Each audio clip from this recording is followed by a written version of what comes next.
Mas os pilares integrativos é muito interessante. E eu fiz dele a base da minha consulta, né? Tô até querendo escrever um livro sobre isso. Legal. Porque existem 7 pilares e, na verdade, eu tô chegando até a 10 já, né? Acho que vocês vão concordar comigo. Porque se a gente pensar, ó, água, hidratação. Então eu preciso me hidratar. 2 litros? A gente pensa em 30 ml por quilo do paciente. Um golinho aqui, né? Todo mundo, né? O urologista agradece. 30 ml por quilo. Então, ser humano ideal ali, né? 1,70 m, 70 kg, 3 vezes 7, 21. Vai beber 2,5 litros, 2,100, vai a 2,5, ok. O idoso, 40 quilos, 50, vai beber um pouquinho menos, 1,5 litro. Então, você vê pelo quilo e também taxa basal, né? Não, só fica deitado em casa. Não, é super atleta. Enfim, verão no Rio de Janeiro. Vai variar. Além da água, bebe o quê? Refrigerante, cerveja, álcool, mate, suco. O que você tem hábito de beber? Bebo café. Pô, 8 doses de café com 3 colheres de açúcar. Não, calma aí. Né? Então, você regula o quanto você pode explorar, falando em hidratação do paciente, ao longo do dia dele. Aí você extrapola isso, você parte para alimentação. Vamos lá, de jejum, almoço, jantar. São as 3 principais. Faz refeições ao meio delas. Você faz um jejum intermitente. A gente recebeu aqui o nosso colega Caio, que está aí também se destacando muito bem na área do jejum intermitente. Então, qual é a prática desse paciente? Né? Faz jejum de 14, 18, 20... não, me alimento 3 em 3 horas. Você vê essa alimentação e qual tipo de alimento, qual o tipo de proteína, qual o tipo de gordura. Gordura boa, mamão, abacate, nozes, macadâmia, castanha, né, oleaginosas, gorduras boas que vão dar cognição para você. Tipos de carboidrato. Carboidrato não é pão, biscoito, arroz, macarrão, lasanha. Carboidrato é aipim, batata doce, né, os tubérculos, os legumes, né, fibras, frutas, enfim. E no final de semana, ok, quer comer um japonês, quer comer uma pizza, um hambúrguer, né? Tomar uma cerveja. Tudo bem, isso eu não proíbo. Quem sou eu para proibir alguma coisa, né? Mas você regular isso. Então, hidratação, alimentação, autocuidado. No seu dia a dia, você para dar uma alongada, para fazer uma meditação, para fazer uma oração, para ler um livro, para ouvir um podcast, né? Um hobby, uma coisa que você gosta ali, ficar à toa, ver uma série, jogar um videogame, é um autocuidado teu. As mulheres se cuidam mais, uma questão da beleza, né? Unha, cabelo, uma automassagem, né? Passam muitos cremes, se cuidam muito mais que os homens, né? Gestão do estresse. Como você gerencia o seu tempo de estresse, né? Você tem um cronograma semanal, mensal, anual para os seus próximos 30 anos. O que você está fazendo? Você está à deriva, né? Então, uma gestão do seu time, da sua gestão do seu estresse, no seu dia a dia, na sua semana, na sua vida, na sua programação. Isso vai gerar ou não um bom sono. Então, parte para o sono. Tem um sono de qualidade? Quantas horas você dorme? Acorda, vai dormir... Dorme com qualidade, acorda muito à noite, tem dificuldade de iniciar o sono, despertar noturno, aí você vai no sono. Relacionamentos. Relacionamentos é muito importante. Como você se relaciona com o mundo, né? Desde a sua fase de criança até idoso, principalmente idoso. A gente vem de estresse no trabalho, muitas famílias, né? Brigados, divórcio, famílias, irmãos, pai e mãe que não se falam, não se entende, enfim. Aí você parte para outro pilar que é a espiritualidade. Então, valorizar a crença desse paciente. Você é católico, ateu, judeu, evangélico, Hare Krishna, budista, né? Não acredito em nada. Pô, legal. Então, vamos no teu mindset, na tua cognição. Vamos ter performance mental, memória, sono, trabalhar o máximo a tua mente. Vamos embora, né? E aí, você acha os 7 pilares. E aí, eu tenho pensado os outros pilares, né? Por exemplo, a sexualidade pode entrar, né? Como que é o seu equilíbrio sexual? Você é um cara que não gosta, que gosta? Qual o gênero que você se identifica, né? A gente tem visto aí alterações de gênero. Como que você se considera, né? Homo, hétero, bi. Você tem muito desejo, pouco desejo. Tem pessoas que são, né? Cada final de semana tá com uma pessoa, um desejo insaciável. Cuidado com as DSTs, né? Não, tô casado, tô me guardando para uma relação futura. Enfim, você trabalha o aspecto da sexualidade. Você vê o prazer no ato, você tem uma coisa, né? Eu conheço hoje em dia, né? Eu tenho trabalhado muito atendido muito mulheres de meia idade, mulheres que nunca conheceram o prazer sexual, porque vieram de vários relacionamentos abusivos, nunca se entregaram ao prazer. Foram sempre relacionamentos abusivos, traições, então elas nunca conheceram de fato o que é um orgasmo, o que é o sexo. Então o sexo também é vida, você traz essa questão da sexualidade. Chakra basal. O chakra basal, você tem que equilibrar isso tudo, né? E uma outra questão também, que eu acho que aí toca no bolso de todo mundo, é a sua saúde financeira, né? A gente teve um simpósio Medicatrix, eu até botei uma galera lá, uma equipe da XP, da Blue Investimentos, já tive com outras empresas também, porque é fazer a gestão financeira da tua vida, cara. Quem não fica estressado quando tá com conta pendente, quando tá endividado, quando tá pagando juros, né? Então são esses pilares. O hospital atrasa o plantão, né? Cada vez mais comum, né? Então, né, a saúde pública, né? Pô, médicos aí, enfermeiros pedindo, né, piso salarial, médicos, né, a valorização do médico, enfim, tantas áreas, né? Saúde, educação, segurança. Então, o financeiro é o que vai deixar você mais tranquilo. Não que o dinheiro vai te trazer saúde, mas ele pode mandar buscar. Né? Comprar verdade. um cannabis de qualidade, comprar uma água de qualidade, um alimento orgânico, né? Então, Eu acho que assim, o dinheiro te dá o poder de dizer não. Né? Assim, por exemplo, hoje eu não quero trabalhar. Então, hoje eu não vou dar esse plantão, não vou pegar me um organizar fixo, que depois eu trabalho na segunda-feira, hoje é sexta, não vou, exatamente. Então, hoje o meu desafio é, dentro desses pilares, equilibrar o doente, ou o paciente, ou o interagente, o que a gente chama muito interagente. Porque tem o ser humano do hospital. E ele é chamado como doente. Ele tá ali adoecido, ele é o doente. No hospital a gente fala em corredores e leito, né? Doente do leito tal, ele é o doente. No consultório a gente fala que ele é o paciente, né? Que ele fica lá fora esperando, demora, né? Ele tem que ter uma paciência, né? Ele é paciente, tá esperando, ele, pô, doutor, demora, tá ali no consulta e tal. E tem o cliente, né? Tem alguns médicos que chamam ele de cliente, né? Porque ele é rentável, né? Às vezes, né? Fazer uma infusão, uma cirurgia, vocês da área de cirurgia, você deve ver quantas questões também não indicadas são feitas para render dinheiro ou internação, né? Uma internação em CTI para uma rede grande, né? Então, ele se torna um cliente, ele é rentável. Na medicina integrativa, a gente chama esse indivíduo de interagente. Ele é internacionalmente responsável pela sua saúde. Então, ele é um interagente, ele interage, né? A gente está interagindo aqui. Que legal. Então, o desafio meu maior hoje em dia como médico e médico integrativo é cuidar desse interagente com os pilares integrativos. E eu estou me aprofundando nisso, estudando cada vez mais esses pilares, quero escrever um livro sobre isso, para com isso ajudar esse paciente a se recuperar. Que seria aquele MEV que a gente estuda, né? 3 meses de MEV, mudança de estilo de vida, né? Que é o cara que... Eu estou fazendo formação, inclusive, estou na metade do curso. Isso, que agora é, né, a medicina do estilo de vida, né? Porque na nossa época de faculdade não tinha, e fala assim, ó, 3 meses de MEV, se não der, aí começa, né? Um BRA ali para hipertensão, começa uma metformina para diabetes, e começa uma medicação ou uma dieta e exercício intenso para um obeso, né? Que é aquele paciente que está ali borderline para hipertensão, diabetes ou obesidade. Você dá 3 meses de chance para ele mudar os hábitos de vida, se ele não mudar, você entra com medicação. Que aí você não pode ser negligente, um dos pilares que você falou. Então, eu com 3 meses, eu tento mudar esses pilares integrativos desse paciente. Quando ele não consegue, às vezes já usa, né? Já é um paciente hipertenso, obeso, diabético, ele continua com aquilo, não tira esse remédio. E aí, o que eu acrescento? Minha primeira terapia são os pilares. O segundo, eu vou para fitoterapia. Então, eu prescrevo manipulações com fitoterápicos. A gente pode pegar, eu já fiz curso ortomolecular também, a gente pode pegar parte ortomolecular, equilibrar uma substância e outra, uma vitamina C, D, B2, ácido fólico, zinco, aminoácidos, prescrever pré-biótico, probiótico, você pode ajudar nisso. Mas eu estou focando mais em plantas. Porque, por exemplo, um paciente que é estagnado, que é depressivo e tudo mais, você pode atuar com plantas que vão ajudar ele a dar uma levantada. Pimenta, erva mate, guaraná, entendeu? Canela, são substâncias que vão levantar. Paciente com fibromialgia, dor crônica, você vai com a cúrcuma, né? Ajuda nisso. Anti-inflamatório, analgésico. Então você começa a usar plantas para equilibrar uma deficiência que esse cara tem. E é o que a indústria farmacêutica faz, né? Ela vê a natureza. Por que a Amazônia está sendo alvo do mundo? Porque ela tem muita coisa ali, né? Então, muita coisa ali vai rentar, vai estudar, vai virar um remédio que vai gerar bilhões para uma indústria farmacêutica em determinado momento, né? Mas daí a gente entra de novo na questão que foi até uma das coisas que fez o empecilho do progresso do cannabis, né? Indústria farmacêutica. Sim. É um então, grande... você vai entrar com a parte orgânica, alimentação, que a gente sabe que funciona, não é à toa, né? Tem até curcumina, né? Hoje em dia a gente pega a cúrcuma e transforma em um comprimido. Tem. E então, o que eu tô querendo dizer... Prestem atenção no seu corpo, prestem atenção no seu médico integrativo, que a indústria farmacêutica vai tentar te convencer de que o melhor coisa é o remédio que está na prateleira da farmácia. E, na verdade, é a mudança de estilo de vida. Isso. Perfeito. Né? Cara, e é fantástica essa tua reflexão. Cara, muito bacana. Inclusive, esse teu livro aí, quando tu escrever, a gente já deixa de comprar.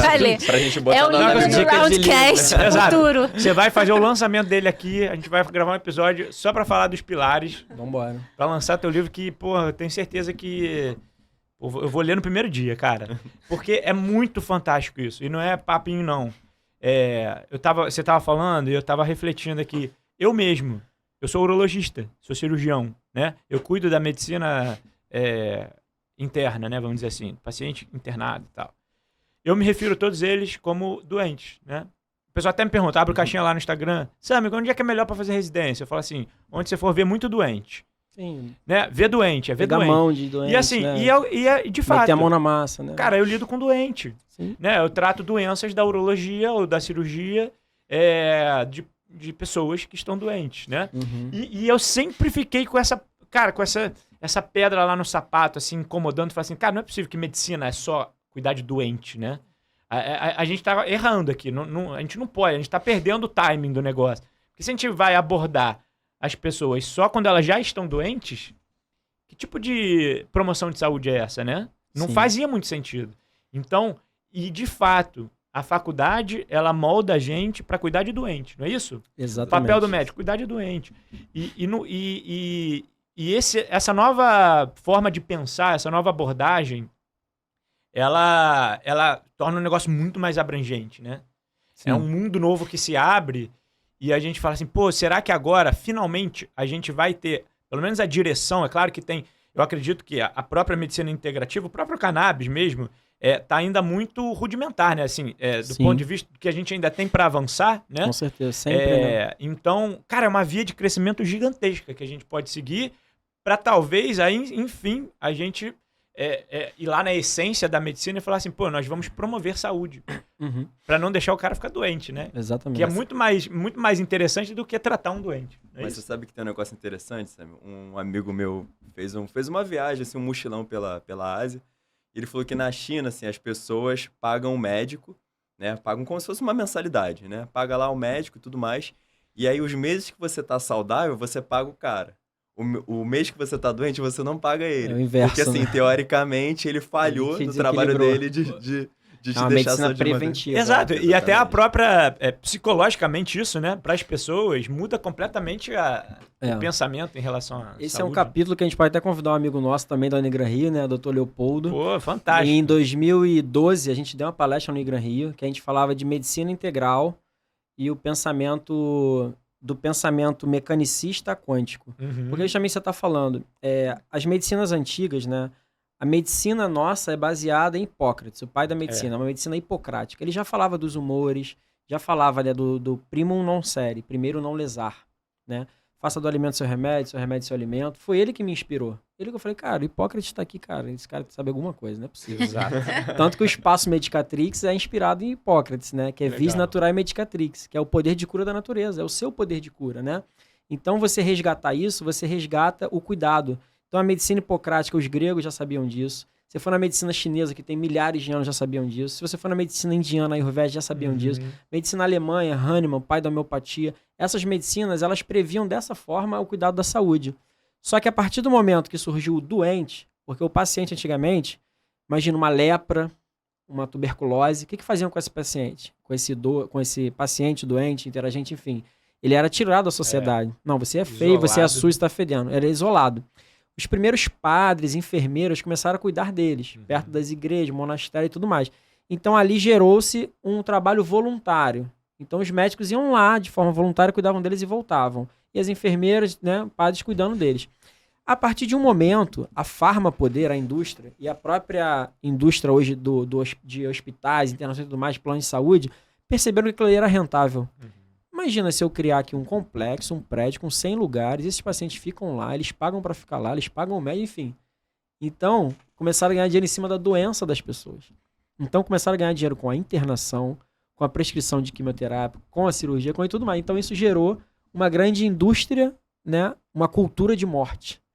E a indústria que adoece é a indústria que cura. Porque os grandes donos do mundo fazem isso. Então ele te adoece com comida, bebida, cigarro e drogas, e armas, e carros e motos. E depois ele te interna, depois você fica dependente do remédio dele, do quimioterápico dele, enfim. Então nós médicos temos que sim estar lá cuidando dos doentes. Eu cuido de doente, eu trabalho em hospitais aqui, na clínica médica, eu cuido do paciente internado, adulto, idoso, muito paciente oncológico, eu cuido desse paciente doente lá, porque ele precisa, porque ele adoeceu. Nós também temos que estar lá. Mas também temos que ter ali um cuidado democrático lá no consultório, né? Vamos nos pilares, vamos na alopatia. Eu também prescrevo antibiótico, também prescrevo Rivotril, clonazepam se for preciso, também prescrevo cannabis. Então, isso que eu te falei. A minha primeira terapia é pilares, a segunda fito, a terceira a cannabis. né? Inclusive, teve Legal. pacientes que eu neguei. Né? E uma pergunta que vocês perguntaram, como é que esse paciente chegou até você? Uma primeira paciente, em 2020, me procurou e falou, eu tô sabendo que o senhor tá estudando e tá querendo prescrever cannabis. Eu falei pra ela, mas eu nunca prescrevi. Ela, mas a minha amiga falou que você sabe disso. Eu falei, eu sei, eu tô estudando, mas eu também não sei, né? Eu sei e não sei, né? Eu nunca prescrevi. Ela, mas eu confio em você, vamos lá. Uma paciente de 40 anos que tinha fibromialgia desde a morte do pai dela. O pai dela morreu no Brasil, ela estava nos Estados Unidos. Desde essa perda que ela não pôde vir, ela levou a fibromialgia para casa, né? Para ela, assim, ficou com ela. Mas uma paciente ativa. Rema de canoa havaiana, corre na praia, joga isso. Então eu tive uma confiança, eu tive uma sorte inicial com ela. E a partir disso fui indo e ela indicou para outras pessoas, ela indicou para outras pessoas. Então hoje os pacientes que vendem cannabis para mim é assim, ó. Não sei quem te indicou. É de um em um. É aquela coisa bem de médico do boca a boca, Sim. assim, né? Tanto que eu não divulgo muito cannabis medicinal nas minhas redes sociais, eu não me promulgo muito isso. É uma terapia que eu busco, que eu prescrevo, mas é muito indicação por indicação, cara. Legal. E eu acho resultado, que é isso. Né? Resultado, que traz. Medicina não tão baseada em evidências científicas, mas uma prática clínica que tem mostrado mais resultados. E eu acho que no mundo em geral, por isso que as sociedades estão alertando, estão buscando e tentando compreender.